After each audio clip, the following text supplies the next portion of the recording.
Hi everyone. తొలి ఏకాదశికి స్పెషల్గా పేలాల పిండిని ప్రిపేర్ చేసి నైవేద్యంగా పెడతారు. నేను ఇక్కడ మొక్కజొన్న గింజలతో పేలాల పిండిని ఎలా ప్రిపేర్ చేసుకోవాలో షేర్ చేస్తున్నాను. పేలాల పిండిని జొన్నలతో కానీ మొక్కజొన్న గింజలతో కానీ ప్రిపేర్ చేసుకోవచ్చును. జొన్నలతో ప్రిపేర్ చేయాలంటే టైం పడుతుందండి. అలా కాకుండా ఇన్స్టెంట్గా ప్రిపేర్ చేసుకోవాలంటే మొక్కజొన్న గింజలతో ప్రిపేర్ చేసుకొని నైవేద్యంగా పెట్టుకోవచ్చును. సో ఇందుకోసం ముందుగా అడుగు మందంగా ఉండే ఒక ప్యాన్ని స్టవ్ మీద పెట్టుకొని అందులోకి 1 నుంచి 2 స్పూన్ల వరకు గీని యాడ్ చేసుకోవాలి. నెక్స్ట్ అందులోకి ఒక 10 జీడిపప్పు పలుకులను వేసి దోరగా వేయించి పక్కకు తీసుకోవాలి. నేను ఇక్కడ 1/2 కప్పు వరకు మొక్కజొన్న గింజలను తీసుకున్నాను.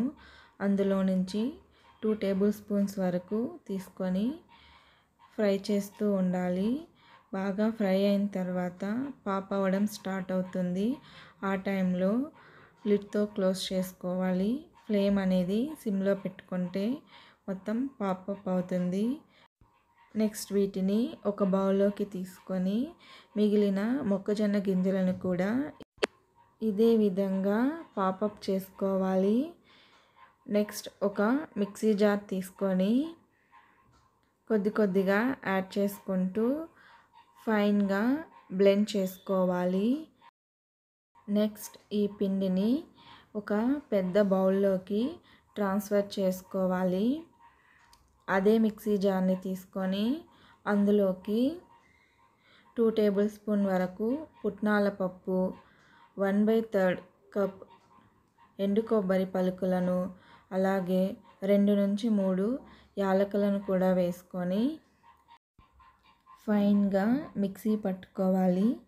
తర్వాత అదే మిక్సీ జార్లోకి మనం ముందుగా ప్రిపేర్ చేసి పెట్టుకున్న పిండిలో నుంచి 2 నుంచి 3 టేబుల్ స్పూన్స్ వరకు పిండిని తీసుకోవాలి.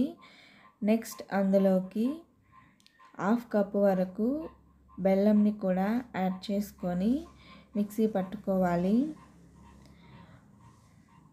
మిక్సీ పట్టుకున్న ఈ పౌడర్ని పిండిలోకి యాడ్ చేసుకొని బాగా మిక్స్ చేసుకోవాలి. బెల్లం బాగా కలిసేంత వరకు కలుపుకోవాలి. నెక్స్ట్ ఫ్రై చేసి పెట్టుకున్న జీడిపప్పు పలుకులను కూడా యాడ్ చేసుకొని మిక్స్ చేసుకోవాలి. అంతేనండి, తొలి ఏకాదశి ప్రసాదమైన పేలాల పిండి రెడీ అవుతుంది. ఇలా మొక్కజొన్న గింజలతో మీరు కూడా ప్రిపేర్ చేసుకొని నైవేద్యంగా పెట్టుకొని ఇంటిల్లపాది తీసుకోండి. Thank you for watching.